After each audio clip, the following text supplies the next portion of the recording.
Hello friends, সোম cook মঞ্চতে আপনাদের সবাইকে অনেক অনেক স্বাগত। আজ আমার রেসিপিতে থাকছে কাঁচকলার কোপ্তা কারি। তো এই কাঁচকলার কোপ্তা কারি আমি আজ বানাবো সম্পূর্ণ নিরামিষ পদ্ধতিতে। তো এই রেসিপিটি খেতে হয় দারুণ সুস্বাদু। তো আজ আমি কিভাবে বানাচ্ছি এখন আপনাদের সাথে এটা শেয়ার করছি। চলুন, এখানে দেখুন দুটো বড় সাইজের আমি কাঁচকলা নিয়েছি আর তার সাথে নিয়েছি মাঝারি সাইজের দুটো আলু। এখন কাঁচকলাগুলোকে আমি একটু টুকরো করে কেটে নেব। সেদ্ধ করব তার আগে একটু টুকরো করে আমি কাঁচকলাগুলোকে কেটে নিচ্ছি। তো দুদিক থেকে একটু কেটে বাদ দিয়ে তারপর মাঝখান থেকে আমি টুকরো করে নিয়েছি। এইভাবে দুটো কাঁচকলাই কিন্তু আমি কেটে নেব। আর কাঁচকলা আর আলু খুব ভালোভাবে কেটে নেওয়ার আগে আমি ধুয়ে পরিষ্কার করে রেখেছিলাম। আলুগুলোকেও মাঝখান থেকে টুকরো করে দিলাম। এখন একটা প্রেসার কুকারে আমি আলু আর কাঁচকলাগুলোকে দিয়ে দিচ্ছি। এখন আলু আর কাঁচকলাগুলোকে সেদ্ধ করার জন্য আমি এর মধ্যে দিয়ে দেব সামান্য পরিমাণ নুন আর সামান্য পরিমাণ হলুদের গুঁড়ো। তার সাথে পরিমাণ মতো জল দেব। জল দিয়ে প্রেসার কুকারে আমি ঢাকাটা লাগিয়ে দেব। লাগিয়ে তারপর সেদ্ধ করে নেব। ওই একটা সিটি দিলেই কিন্তু হয়ে যাবে, খুব বেশি টাইম লাগবে না সেদ্ধ করতে। তো দেখুন সেদ্ধ হয়ে যাওয়ার পর একটু ঠান্ডা হয়ে গেলে আমি এখানে একটা প্লেটের মধ্যে নিয়ে নিয়েছি। এখন এই কাঁচকলার খোসাগুলোকে ছাড়িয়ে নেব। আর কাঁচকলার খোসাগুলো কিন্তু আমি ফেলে দেব না, এগুলো কিন্তু ভর্তা করেও বা বাটা ভর্তা যেগুলো হয় সেগুলো করে খেলেও খুব ভালো লাগবে খেতে। তো কাঁচকলার খোসাগুলোকে ছাড়িয়ে নিলাম। এখন আলুর খোসাগুলোকেও ছাড়িয়ে নিচ্ছি। একটু ঠান্ডা হয়ে যাওয়ার পর তারপরেই কিন্তু আমি ছাড়াচ্ছি, তাহলে সুবিধে হবে, তাহলে গরম লাগবে না হাতে। তো খুব ভালোভাবেই দেখুন আলু আর কাঁচকলার খোসাগুলো ছাড়ানো হয়ে গেছে। এখন প্রথমে আমি আলু আর কাঁচকলাকে হাত দিয়ে ম্যাশ করে নিচ্ছি। হাত দিয়ে খুব ভালোভাবে ম্যাশ করে নেব।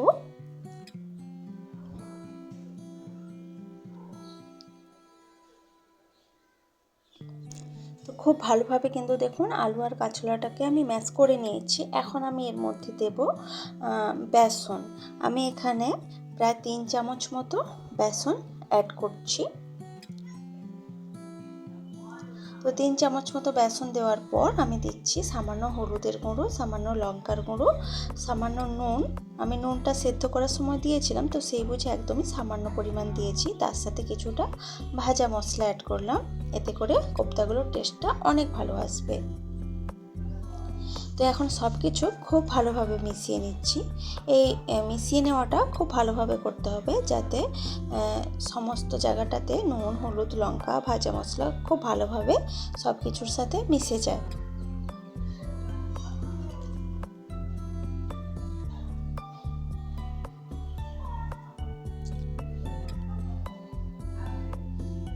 তো আমি এটাকে খুব ভালোভাবে মাখিয়ে নিলাম।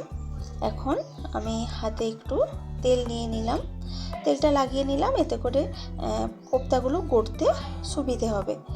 তো দেখুন কীভাবে আমি কোপ্তাগুলো গড়ে নিচ্ছি, আর খুব সহজে কিন্তু করে নেওয়া যায়, খুব সহজে কিন্তু একটা হয়ে গেল। এইভাবে আমি বাকি কোপ্তাগুলো কিন্তু গড়ে নেব। আর এগুলো কিন্তু আপনারা আপনাদের পছন্দ মতো শেপও দিতে পারেন। আমি যেমন একটু চ্যাপ্টা করে বানিয়েছি, আপনারা কিন্তু পুরোপুরি একটা বলের মতো শেপও কিন্তু দিতে পারেন। তো দেখুন এখানে কিন্তু সমস্ত কোপ্তাগুলোই আমি গড়ে নিয়েছি। এখন এগুলোকে ভেজে নেওয়ার পালা। তো কড়াইতে আমি সরষের তেল গরম করতে দিয়েছি। সরষের তেলটা ভালো মতো হয়ে গরম হয়ে যাওয়ার পর এক এক করে আমি কোপ্তাগুলো ছেড়ে দিচ্ছি তেলের মধ্যে। প্রথমে যতগুলো ধরবে আমি ততগুলোই দিচ্ছি, সব কিন্তু একসাথে আমি ভেজে নেব না। প্রথমে দেখুন এই 6টা কোপ্তাই দিলাম। গ্যাসের আঁচটা কমিয়ে কিন্তু এই কোপ্তাগুলো ভাজতে হবে। আর একদিকটা ভালোভাবে লালচে করে ভেজে নেওয়ার পর বাকি উল্টে দিচ্ছি, দেখুন অন্য দিকটাও ভেজে নেওয়ার জন্য। আর কালারটা কিন্তু খুব সুন্দর এসেছে কোপ্তাগুলোর, দেখুন। তো একদিক থেকে খুব ভালোভাবে ভাজা হয়ে গেছে, এখন কিন্তু অপর দিকটাও আমি ভাজতে দিয়েছিলাম। তো দেখুন খুব ভালোভাবে সুন্দর একটা কালার হয়ে ভাজা হয়ে গেছে। এখন আমি তেল থেকে কোপ্তাগুলোকে তুলে রাখবো। আর এইভাবেই কিন্তু আমি বাকি কোপ্তাগুলো ভেজে নিয়েছি, দেখুন। আমার সমস্ত কোপ্তাগুলোই ভাজা হয়ে গেছে। এখন কড়াইতে যে তেলটা রয়ে গেছে ওই তেলের মধ্যে আমি দিয়ে দিচ্ছি একটু ডুমো করে কেটে রাখা আলুগুলোকে এখন ভেজে নেব। আলুগুলোকে ভেজে নেওয়ার জন্য আমি সামান্য হলুদ গুঁড়ো আর সামান্য নুন দিয়েছি। নুন আর হলুদ গুঁড়ো দিয়ে আমি আলুগুলোকে খুব ভালোভাবে ভেজে নেব। সুন্দর একটা লালচে কালার আসা পর্যন্ত কিন্তু আলুগুলোকে ভাজতে হবে, তাহলে কিন্তু কোপ্তার সাথে আলুগুলো খেতে খুব ভালো লাগবে।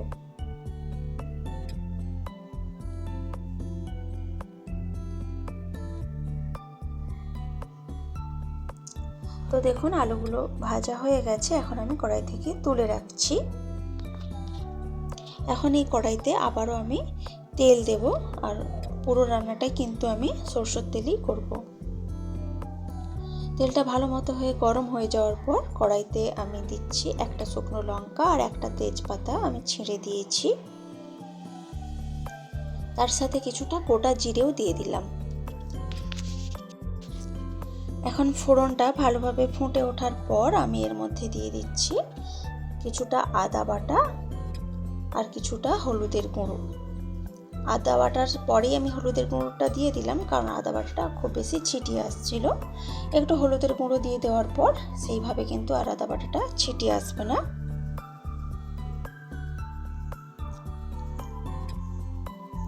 তো আদা বাটাটাকে একটু কষিয়ে নিলাম। এখন দিচ্ছি কিছুটা লঙ্কার গুঁড়ো আর কিছুটা জিরের গুঁড়ো, তার সাথে দেব কিছুটা ধনের গুঁড়ো।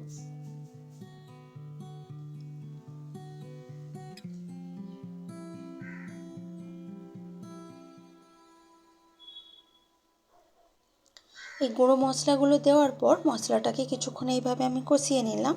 কিছুক্ষণ ধরে কষিয়ে নেওয়ার পর এখন আমি দেব এর মধ্যে একটা বড় সাইজের টমেটো আমি মিক্সিতে পেস্ট করে রেখেছি, সেই পেস্ট করা টমেটোটা এর মধ্যে দিয়ে দিলাম। এখন টমেটোটা দেওয়ার পর পুরো মশলাটাকে খুব ভালোভাবে কষিয়ে নেব, যাতে করে টমেটোর কাঁচা গন্ধটা চলে যায়।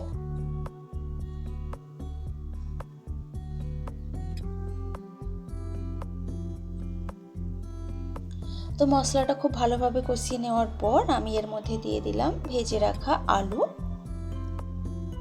আলুটাকে এখন এই মশলার মধ্যে খুব ভালোভাবে কষিয়ে নেব।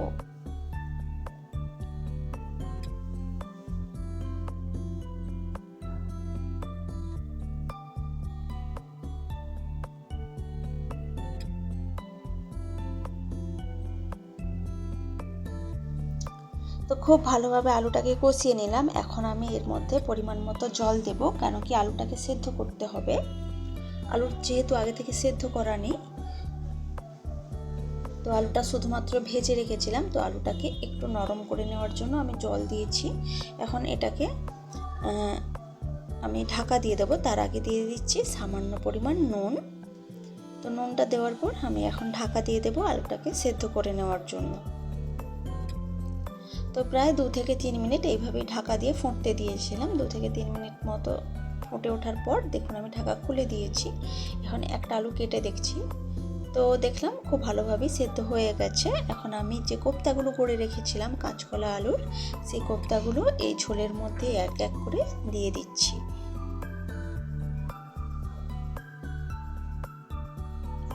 তো সমস্ত কোপ্তাগুলো দিয়ে দিলাম। এখন এটাকে আবারও ঢাকা দিয়ে দেব কোপ্তাগুলো সফট হয়ে যাওয়ার জন্য। আর কোপ্তাগুলো কিন্তু ঢাকা দিয়ে দেওয়ার কিছুক্ষণ পরে দেখবেন অনেকটা ফুলে উঠবে। নিশ্চয়ই দেখতে পাচ্ছেন যে কতটা কোপ্তাগুলো ফুলে গেছে। ঢাকা দিয়ে রেখেছিলাম প্রায় 2 থেকে 2.5 মিনিটের মতো। এখন এর মধ্যে দিয়ে দিচ্ছি সামান্য পরিমাণ চিনি আর দেব কিছুটা গরম মশলা, গুঁড়ো গরম মশলা এর মধ্যে আমি দিয়ে দেব। তো খুব বেশি আমি কিন্তু কোপ্তাগুলোকে নাড়াচাড়া করব না, কারণ কোপ্তাগুলো ভীষণভাবে সফট হয়ে গেছে কিন্তু এতক্ষণে। তো আমি একটু ঢাকা দিয়ে দিলাম, তারপর কিন্তু গ্যাসের আঁচ অবশ্যই আমি বন্ধ করে দিয়েছিলাম। তারপর দেখুন আমি সার্ভ করে দিয়েছি কাঁচকলা আলুর কোপ্তা কারি। তো সম্পূর্ণ নিরামিষ এই রেসিপিটি কিন্তু আপনারা যে কোনো দিনই বানাতে পারবেন। এটা কিন্তু ভাত, রুটি, লুচি, পরোটা সব কিছুর সাথেই খুব ভালোভাবে খাওয়া যায়। তো রেসিপিটি আপনাদের কেমন লেগেছে সেটা কিন্তু অবশ্যই আমাকে কমেন্ট করে জানাবেন। ভালো লাগলে লাইক, কমেন্ট, শেয়ার করবেন এবং প্লিজ আমার চ্যানেলটি সাবস্ক্রাইব করে আমার পাশে থাকবেন। তো আজকের ভিডিওটা এ পর্যন্তই থাক। দেখা হচ্ছে অন্য কোনো দিন অন্য কোনো ভিডিওতে। আজকের মতো টাটা, বাই বাই।